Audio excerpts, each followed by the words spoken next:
Boa noite a todos, que a paz de Jesus esteja conosco, agora e sempre. Bem-vindos, esse é o nosso primeiro encontro do ano de 2024.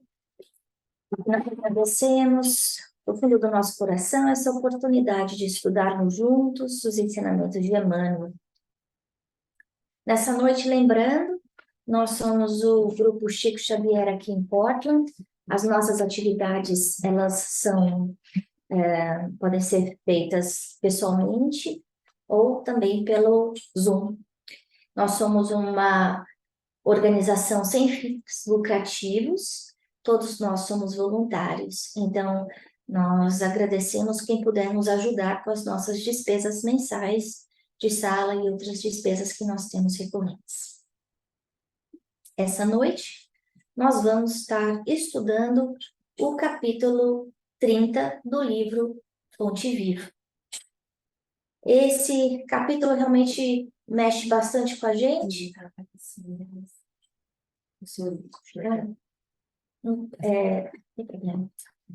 Esse capítulo, ele mexe muito com a gente no momento de tanta turbulência, né, que nós estamos vivendo aqui na Terra, chamando a nossa atenção, Paulo chamando a nossa atenção sobre a importância da nossa edificação pessoal, né, em relação à nossa trajetória como espíritos eternos. Então, não só a nossa educação, da forma acadêmica, como muitas vezes a gente trata, né, mas pensar profundamente quem nós somos na nossa essência, o que nós estamos fazendo com essa essência.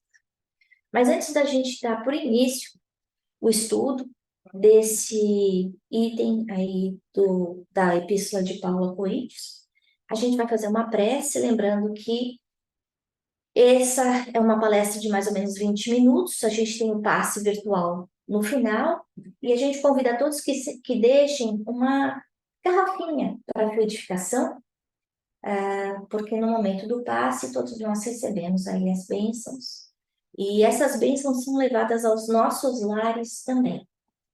Então vamos fechando os nossos olhos, aquietando a nossa mente, nos desligando de tudo que está ao nosso redor. Nesse momento que é o nosso encontro com Jesus, nosso guia, nosso modelo, nosso mestre.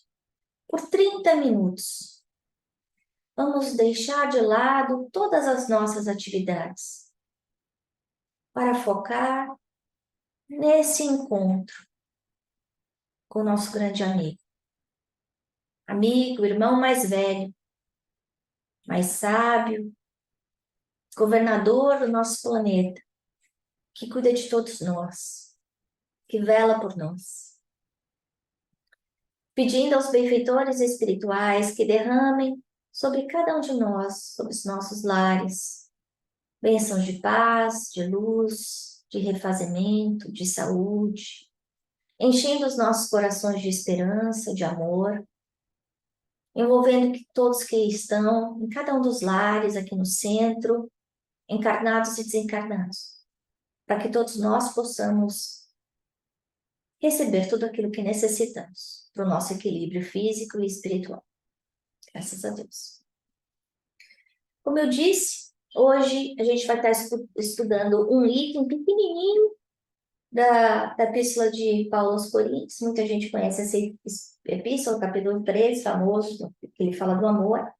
Nesse, ele está falando muito da nossa ligação com Deus. E eu tirei aí alguns pedacinhos desse capítulo para comentar com vocês. O item, o versículo escolhido é o 16, que fala o seguinte: não sabeis vós que sois o templo de Deus e que o Espírito de Deus habita em vós?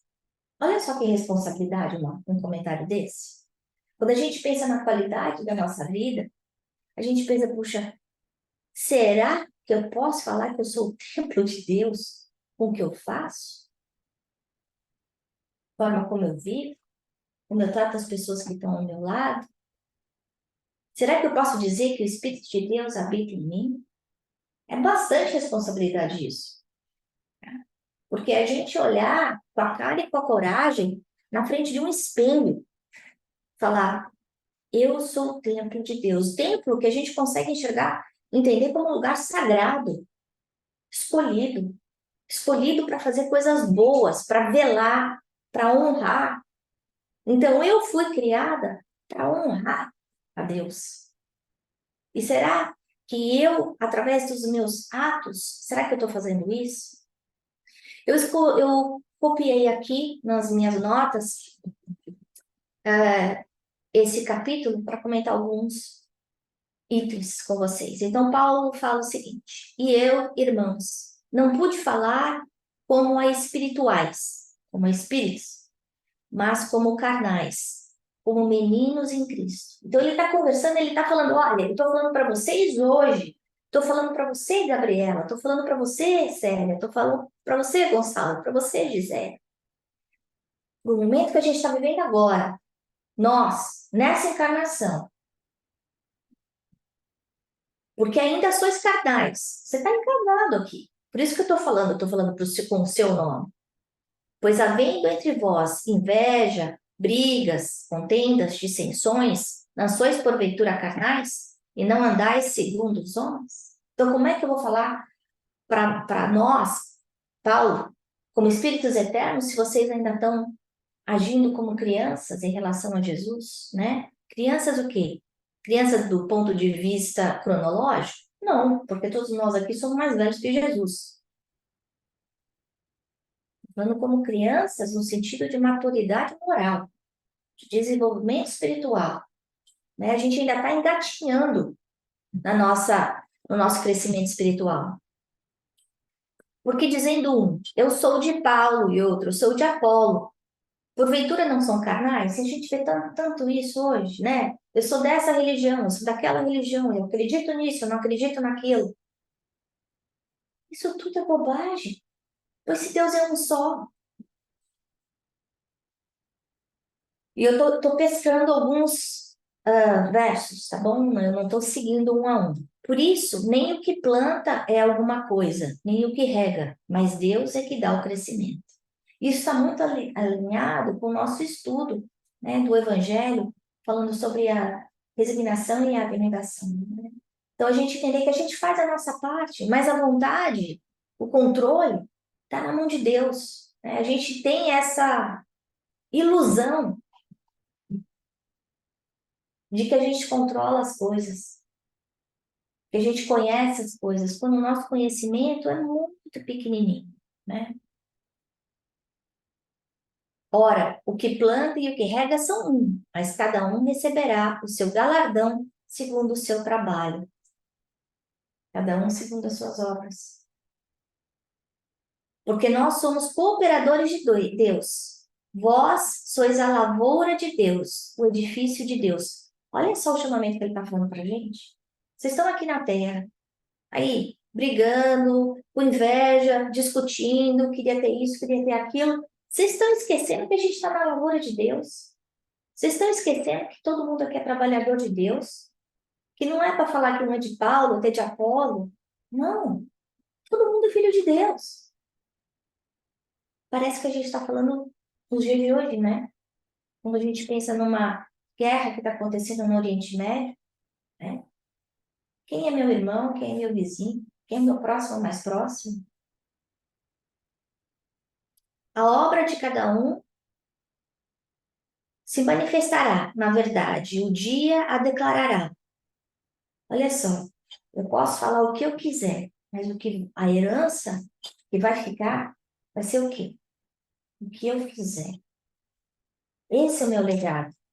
E é interessante porque muitas vezes a impressão que as pessoas deixam na gente não é o que ela falou um dia na nossa vida, quando a gente fecha os olhos naquelas coisas que ficam impregnadas dentro do nosso coração.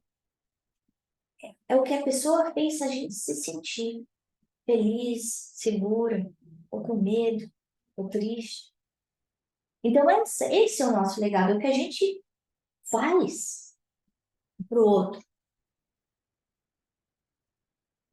Não sabeis, vós, que sois o templo de Deus e que o Espírito de Deus habita em vós? Esse é o item que a gente está falando, né, hoje. Se alguém destruir o templo de Deus, Deus o destruirá, porque o templo de Deus, que sois vós, é santo. Então ele está falando, não pode matar ninguém. Porque a sabedoria desse mundo é loucura diante de Deus. A gente ficar discutindo as banalidades. Eu fico imaginando Jesus escutando a gente falando umas bobagens que a gente fala. Deve ser que nem a gente ir lá e enxergar a Jéssica com 3, 4 aninhos brincando lá de teatro na escola e achando que tudo aquilo é verdade. Aí põe um monte de fantasia, né? E finge que é rainha, finge que é rei.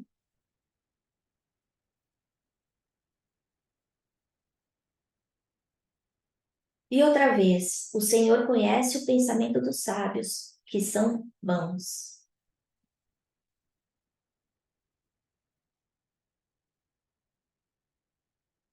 Portanto, ninguém se glorie nos homens, porque tudo é vosso. Bom, então, gente, lembrando que Emmanuel sempre chega para a gente trazendo alguma mensagem muito forte, né? Agora eu vou ler o capítulo, lembrando que Emmanuel, o que ele faz é ele pega esse verso pequenininho, né? Eu li para vocês um pouquinho mais do capítulo para que a gente tivesse um pouco de background do que estava acontecendo naquele momento. Mas Emmanuel, dentro da sua senioridade, ele escolhe o título do capítulo, alinha sempre o título do capítulo com o último parágrafo do capítulo, e ele desenvolve aquelas 5, 10 palavras num texto muito profundo. Que muitas vezes a gente não basta a gente ler uma vez, a gente tem que ler várias vezes para conseguir compreender a mensagem que estava circunscrita dentro daquele verso, né? Então vamos começar aqui, lendo o capítulo. Na semente minúscula reside o germe do tronco benfeitor. E quando a gente pensa, né? Eu trouxe aqui a foto de uma semente de mostarda, que é o exemplo que Jesus usa para a fé. É chocante. Mas se a gente lembrar que dentro daquela semente de mostarda tem todo o DNA para que cresça uma árvore frondosa como a mostarda negra, que é o exemplo que Jesus estava falando, né? Então, uma árvore de quase 3 metros de altura. No coração da terra, há melodias da fonte. No bloco de pedra, há obras-primas de estatuário. Entretanto, o pomar reclama esforço divino. Essa terra é o nosso coração. Esse pomar. A gente precisa fertilizar esse pomar. Precisa aguar esse pomar. Em momentos como esse. Porque Deus é essa fonte, né? Se a gente é templo de Deus, a corrente cristalina pede aquedutos para transportar-se incontaminada. A joia da escultura pede milagres do buril. Também o espírito traz consigo o gênio da divindade. Deus está em nós, quanto estamos em Deus. Isso é muito importante a gente ter consciência disso, né? Que todos nós fomos criados simples e ignorantes, como aquela folha em branco, mas temos aí dentro de nós, dentro da nossa memória espiritual eterna, toda a lei divina. E a gente tem aí todos os atributos para chegar à perfeição. A gente pode escolher aí um caminho mais curto, um caminho mais longo, mais complicado, e toda vez que a gente bate a cabeça na parede, é um sinal vermelho dizendo que você está seguindo o caminho errado. Lembrando sempre que nós temos o nosso livre-arbítrio, que a gente pode fazer o que a gente quiser, mas que a colheita é obrigatória. A gente pode fazer o que a gente quiser, mas nem tudo é conveniente para a gente, né? Nem tudo faz bem para nós. Mas, para que a luz divina se destaque na treva humana, para que a luz divina se destaque na treva humana, é necessário que os processos educativos da vida nos trabalhem no empedrado caminho dos milênios. Quais serão esses processos educativos? Processos educativos são exatamente aqueles que a gente reclama. E ninguém gosta de prova. E a prova, para mim, é diferente da prova para Gisele, porque é uma coisa que é muito difícil para mim, ela pode já ter aprendido. Então, para ela não é mais prova, né? Se eu pegar um exercício, uma prova complexa da primeira série, tudo vai ser bico, vou fazer em 2 minutos, 2 mais 2, 3 mais 5. Mas para uma criança de 2 anos de idade, não vai conseguir, não é? Então, a gente tem que lembrar que quando a gente sente que a gente está passando por aquela porta estreita, que está ficando arranhado, que está ficando roxo, que está espremido, que está ficando sem ar, sendo tipo, eu não estou dando conta, essa é a prova. Qual é a prova? É a prova para ver, será que eu trabalhei a minha paciência, a minha resignação, o meu orgulho, a minha capacidade de perdoar, de aceitar, de não prejugar? Porque aí a gente tem que avaliar naquele momento qual é a característica da minha personalidade que está sendo testada.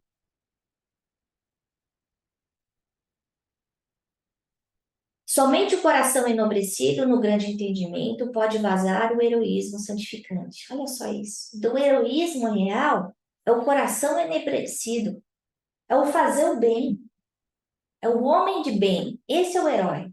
Não é o Marvel, não é o Superman, não é o Firefighter. Todos nós que estamos fazendo o bem temos esse heroísmo santificante. Agora, o bem não precisa ser um bem enorme.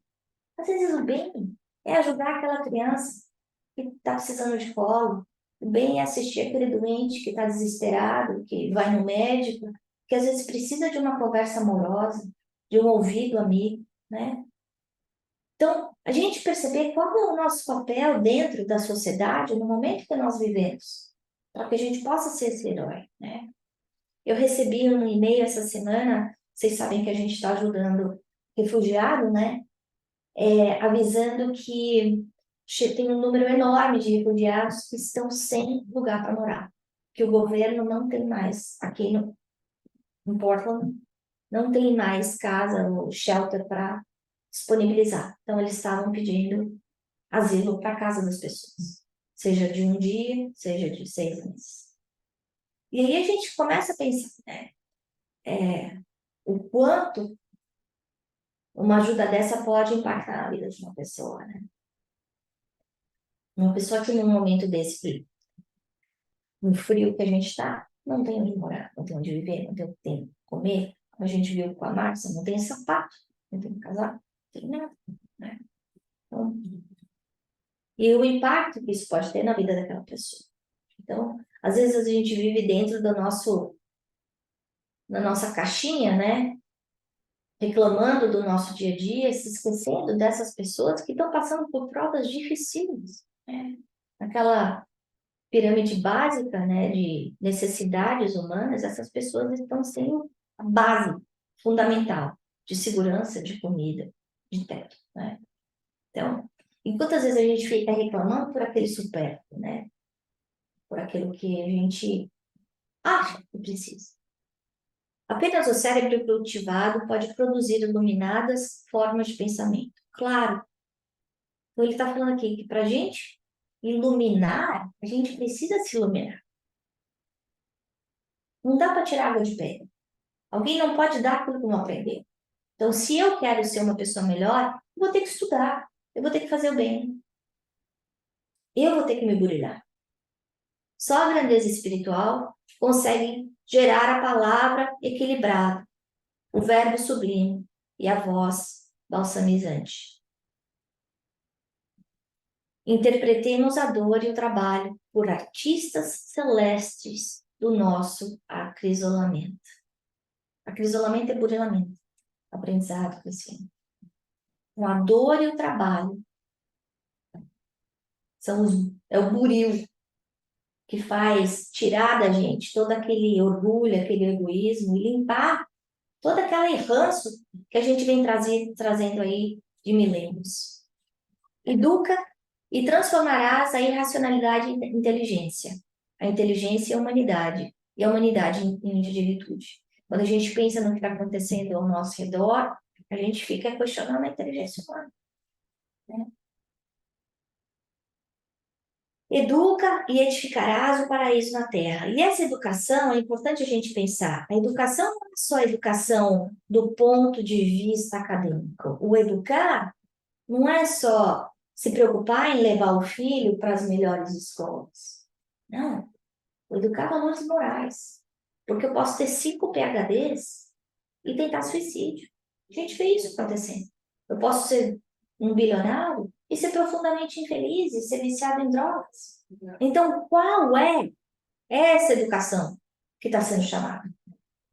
Não é a educação das escolas, é a educação do lar, é a educação pessoal, os valores morais, né? Se sabemos que o Senhor habita em nós, aperfeiçoemos a nossa vida a fim de manifestar. Então, quando a gente pensa em Deus, né, e aí tá a sementinha da mostarda, para a gente ter ideia do tamanico dela, né? Ele falando que Deus, Paulo falando, que Deus está em nós assim como nós estamos em Deus. E Deus está em toda a sua criação. Então, Deus ama o verme que está embaixo da terra, a barata, da mesma forma que ele ama a gente. Ele ama a gente da mesma forma que ele ama o criminoso que cometeu coisas hediondas, né? Tudo que Deus criou, mineral, vegetal, animal, os bichinhos, tudo é de Deus. Tudo é criação, tudo é representação do amor de Deus, né? A gente está mergulhado no fluido cósmico. Algumas pessoas falam fluido cósmico universal, que parece redundante. E, na verdade, o quê? A gente está impregnado, mergulhado nessa piscina de amor de Deus, que a gente não enxerga. Deus ama o anjo da mesma forma que ele ama a gente. Mas por que o anjo consegue perceber muito mais? É porque Deus ama mais? Não, é porque o anjo consegue enxergar mais a Deus, consegue estar mais próximo de Deus do que a gente consegue, né? Toda vez que a gente faz o bem, a gente se aproxima de Deus. A gente se preocupa com o próximo, que a gente tenta se melhorar, segura a língua em vez de bater de volta, né? Estende a mão para alguém que a gente acha que não merece. A gente está se aproximando de Deus, né? É um trabalho diário de crescimento, né? E a gente está aqui nessa encarnação exatamente para isso, né? Para esse trabalho interior. Não é eu consertar o meu marido, a minha esposa, o meu filho, o meu neto. Eu não mudo ninguém. Eu tenho é que trabalhar na minha reeducação. Reeducação como assim? Reeducação no aspecto de que eu sou um espírito eterno. Eu não nasci ontem. Não fui criado ontem por Deus. Quantas encarnações pregressas eu tenho? 20, 30? Eu não sei.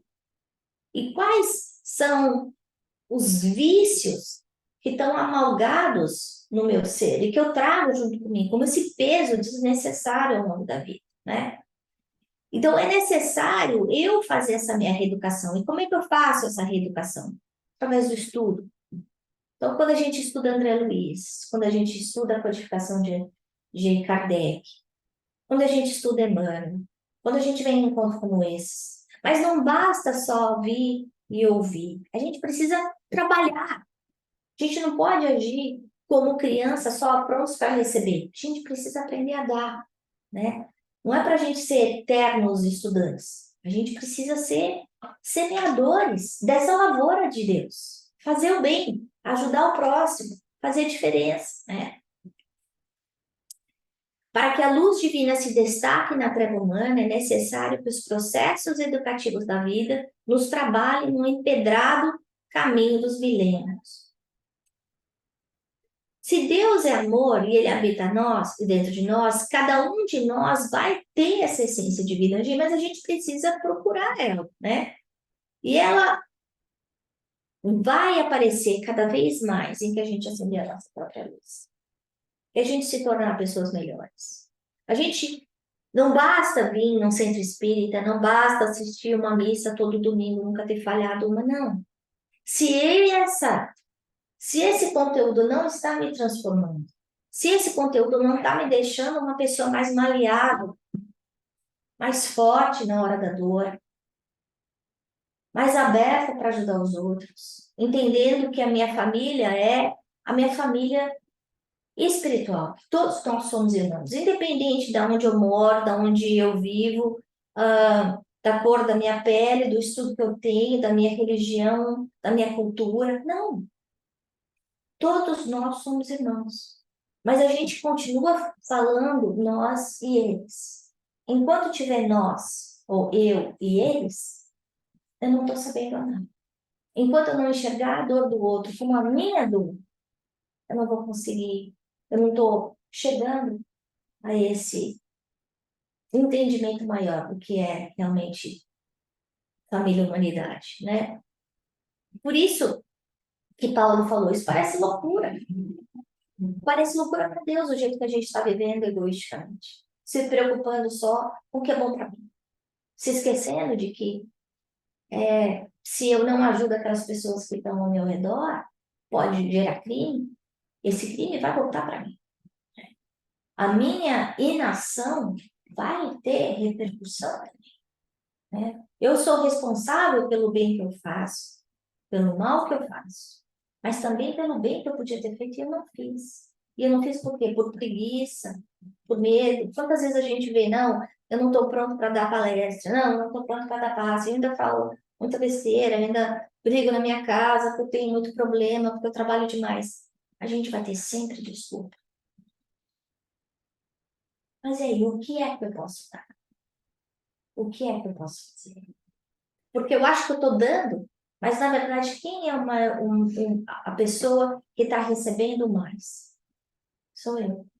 A gente estava comentando aqui, quando acontece uma palestra, quando a gente está dando uma palestra, o ouvido que escuta é aquele que está mais perto da boca. Então, para eu conseguir falar 20 minutos, eu tive que estudar 2 horas, 3 horas, eu tive que pesquisar. E esse conhecimento vai bater dentro de mim de uma forma diferente, né? E quando a gente não aprende? Aqui. Hoje a gente sabe que o presente é resultado das nossas escolhas de passado. Podem ser escolhas dessa vida ou escolhas de outras vidas. A gente tem a nossa mochilinha, né? E a gente pode se educar tanto pelo amor quanto pela dor. Quando a gente pensa no centro espírita, 90% das pessoas chegam pela dor. Chegam porque morreu um parente, chegam porque perdeu o emprego, porque se sente sozinho, enfim, está doente. E será que precisa? Todo mundo precisa chegar pela dor?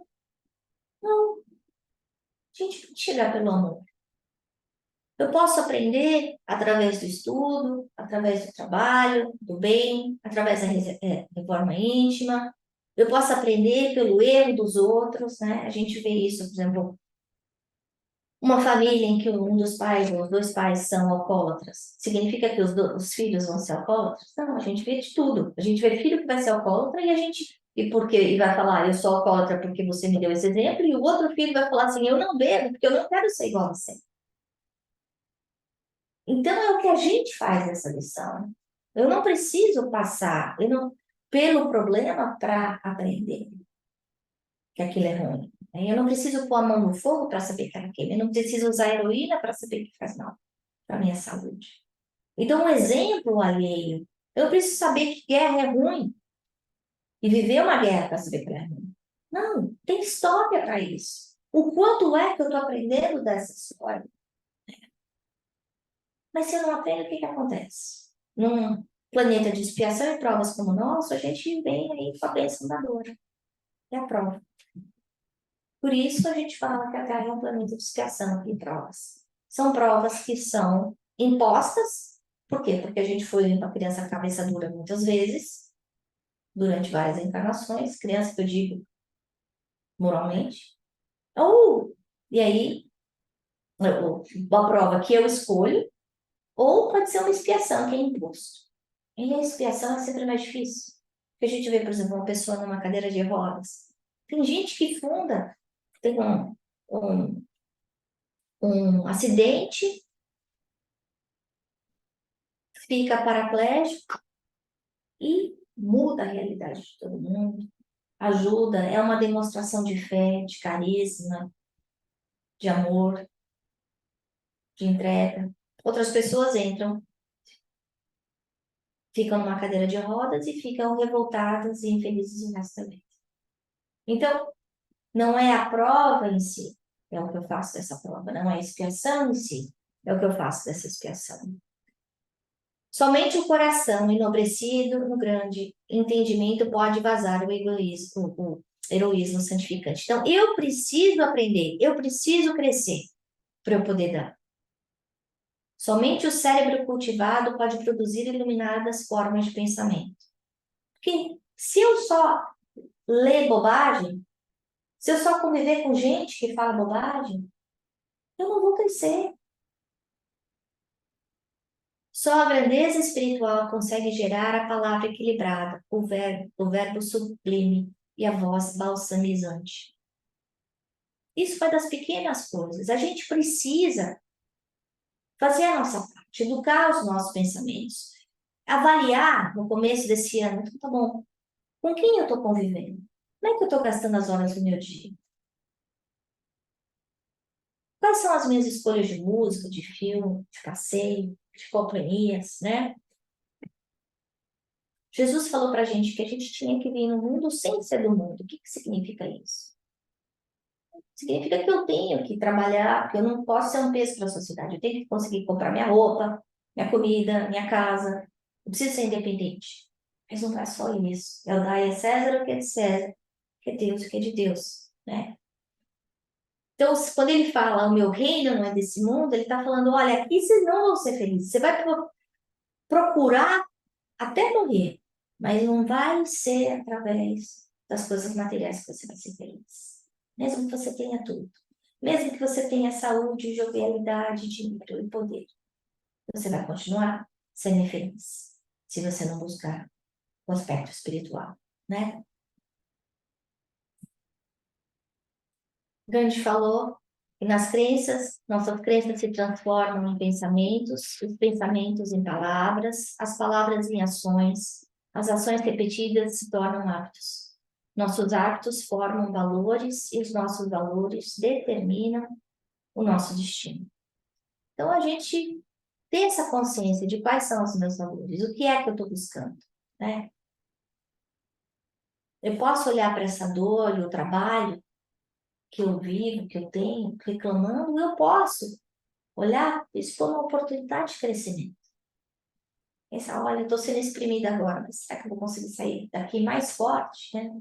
Tem a música lá da Kelly Clarkson que fala "What doesn't kill you make you stronger", né? Então, que a gente consiga ficar mais forte, né? Com mais fé, mais confiança no futuro.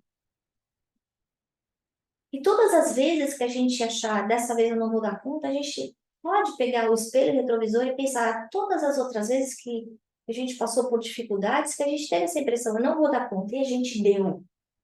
Porque Deus nunca dá um freio maior do que a gente consegue ver. Deus é Pai. E a gente está em Deus como de Pai nosso. É isso que Paulo está falando para a gente. Não é para nós nos sentirmos vítimas. Nunca. E a gente nunca está desamparado. A gente nunca está sozinho. Educa e transformarás a irracionalidade em inteligência, a inteligência e humanidade, humanidade no sentido de fraternidade, né? E a humanidade em angelitude. Educa e edificarás o paraíso na terra. Educa quem? Educa meu filho? Não, educa eu primeiro. Porque o meu filho não vai aprender com as minhas palavras. O meu filho, o meu parceiro, ele vai aprender através do meu comportamento. Tem muita gente que fala assim, ai, Ana, me ajuda a convencer meu esposo, minha esposa a vir para o centro. Sabe quem vai convencer? A sua transformação. Ela vai convencer. Vai pensar, poxa vida, ela mudou. Ele mudou. Eu quero isso também. A gente vê aí, nessa passagem de Paulo, 2000 anos atrás, e parece que a gente continua fazendo as coisas do mesmo jeito, né? A gente continua andando em círculo, a gente continua sem tempo para trabalhar a nossa espiritualidade, a gente continua mesquinho em voluntariar, em ajudar o próximo, a gente acumula trabalho, a gente está sempre correndo atrás do rabo, sempre com essa sensação de que a gente tem muita coisa no nosso prato, não dá conta. Aí a gente perde a nossa saúde. Aí você trabalha aí 30, 40 anos para juntar dinheiro, e quando você está com 60 anos, você fica doente. Aí não consegue aproveitar tudo aquilo que você juntou. O que que você faz? Você vai gastar tudo que você juntou em remédio e hospital. Então, a gente dorme exausto, acorda cansado, a gente fica procurando a felicidade onde ela não está. E até quando? Parece conversa de louco isso. Porque o que eu estou falando para vocês não é novidade. A gente vê isso ao nosso redor. Pessoas ficando doentes, tendo ataque do coração com 40 anos de idade. Tendo câncer cada vez mais cedo. Por quê? Porque é o estilo de vida que a gente está escolhendo. Claro, tem muita prova por trás, experiência que a gente precisa passar. É muito a escolha. E a gente sabe que a maior parte dos sofrimentos que a gente passa nessa vida não foi resolvido lá em cima. Não, foi criado aqui, decidido aqui, né? Se sabemos que o Senhor habita em nós, que Deus habita em nós, aperfeiçoemos a nossa vida, a fim de manifestar. Pensar que a gente pode ser, né, manifestação de Deus, né? Lembremos que nós somos donos da nossa vontade, que a gente pode mudar a forma como a gente vê a vida, desde que a gente deixe esse amor de Deus falar dentro de nós, né? Esse seja o tom desse ano, nossa vida, nas nossas escolhas. Em, em yoga, a gente tem uma palavra que chama Sankalpa. Toda vez que a gente faz. Ah, porque yoga não é só a parte das poses, dos asanas, né? Ela é um instrumento para a gente se ligar, se religar a Deus. Vem de yoga, que é religar. E, e a yoga tem aí 8 pilares, um deles são os asanas, são as poses. Mas a ideia é espiritualizar, a gente conseguir voltar para Deus, encontrar Deus dentro da nossa meditação, encontrar essa angelitude dentro de nós, né? E quando a gente começa uma aula, né? Claro, tem aulas e aulas, a professora dá aula de um jeito. A gente sempre fala qual é o Sankalpa. Sankalpa é o objetivo, o, é o purpose. Para que a gente está aqui durante 1 hora, 1 hora e meia? É só para fazer exercício? Você pode fazer exercício, podia ir na academia, chafé, enfim, né? O que é que a gente está buscando? Então, o meu convite hoje é para que cada um de nós pense qual é o nosso Sankalpa desse ano. Não precisa complicar. E o Sankalpa não é eu quero perder 20 quilos, não é isso. O Sankalpa pode ser eu quero ter uma dieta mais saudável. Isso pode ser. Sankalpa pode ser eu quero ser mais paciente com a minha sogra, com a minha mãe. Eu quero ter mais tempo para minha família. Eu quero saber me amar mais. Eu acho que muitos de nós não sabem se amar, né? A gente não acha tempo pra gente cuidar da gente. Quando perguntam pra gente que comida você gosta, eu nem sei. Faz tanto tempo que ninguém me pergunta isso. A gente tem que saber o que eu gosto. Se a gente não se amar, a gente não vai saber amar o próximo. Se a gente não se respeitar, o próximo vai saber respeitar a gente, né? Então é que a gente possa, nesse momento, nessa prece que a gente vai finalizar agora, pensar nesse Sankalpa. Uma pergunta simples, extremamente complexa de responder. E que a gente possa fazer esse Sankalpa todos os dias quando a gente acorda. O que é que eu quero do meu dia? Qual a minha proposta para o meu dia? Então, nesse instante, vamos assim, nos sentando, acomodando nas nossas cadeiras, fechando os nossos olhos, imaginando a equipe dos mensageiros do bem aqui ao nosso redor, cuidando de nós, eles que já cuidaram de nós. Essa é a importância de vir ao centro, quando a gente vem aqui. Primeiro a gente traz os nossos amigos invisíveis. É como se fosse um pronto-socorro. Que são cuidados, né? São ajudados aí nas nossas necessidades. Mas, desde o momento que a gente está sentado aqui, a gente já está sendo tratado. A gente pode não ter consciência das nossas limitações, mas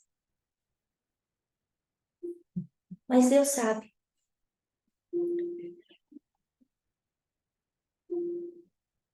Vamos pedindo ao Mestre Jesus, a Deus, nosso Pai, Criador, fonte eterna de amor e de luz, que conhece os nossos desvios, as nossas imperfeições e que continua nos amando, não distintamente, infinitamente, da forma mais pura e linda que existe. Tão pura e linda que nós nem conseguimos compreender pela nossa própria imperfeição. Estamos dizendo, Pai Celeste, cuida de nós. Cuida das nossas deficiências. Segura a nossa mão nos momentos que nós temos medo, que estamos inseguros. Auxilia-nos, nós que ainda temos as nossas pernas tão frágeis. Dai-nos força, coragem, fé, resignação nos momentos das nossas provas. Ajuda-nos, Pai, a reeducar os nossos corações, começando através do nosso pensamento. Que nós consigamos pensar o bem, sentir o bem, falar o bem, agir no bem, criar o bem dentro de nós e fora de nós. Jesus amado, Mestre, Irmão maior, dai-nos força para que nós consigamos trabalhar na sua seara bendita, como trabalhadores do bem, trabalhadores da última hora que somos.